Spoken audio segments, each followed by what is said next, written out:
Hello guys, मी निघालेली आहे आता पवनीला आणि आता वाजल्या 5:30. तुम्ही बघू शकता माझं ब्राईटचं बिफोर लुक. अशा स्किन टोनला, म्हणजे यांचं स्किन टोन आहे फेअर स्किनला लेन्स जाईल हनी शेड, सेकंड आहे नॅचरल ब्ल्यू शेड आणि जो मी लावलेला आहे तो आहे ग्रे शेड. असे 3 डिफरन्स मी तुम्हाला लेन्स सांगितले आहे. ही रील सेव्ह करून ठेवा. आणि मला ऑन द स्पॉट माहीत पडलं की हे साडीचं नऊवारी नेसायचं आहे, तर मी प्रॉपर असा ड्रॅप करून दिलेला आहे त्यांना. आणि त्यांचं जे पदर होतं ते खूप लॉंग होतं, तर मी काहीतरी युनिक त्यामध्ये टाकून दिलेलं आहे की त्यामध्ये मी शेला ॲड केलेला आहे.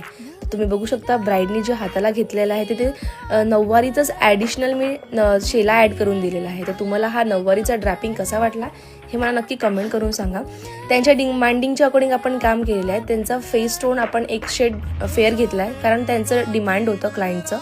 आणि प्रॉपर असा खोपा हेअरस्टाईल केलेला आहे. तुम्ही बघू शकता व्हिडिओमध्ये प्रॉपर त्यांच्या महाराष्ट्रीयन लुकच्या अकॉर्डिंग आपण काम केलेलं आहे. आणि तुम्ही बघू शकता फायनल लुक तुम्हाला कसा वाटला नक्की मला कमेंट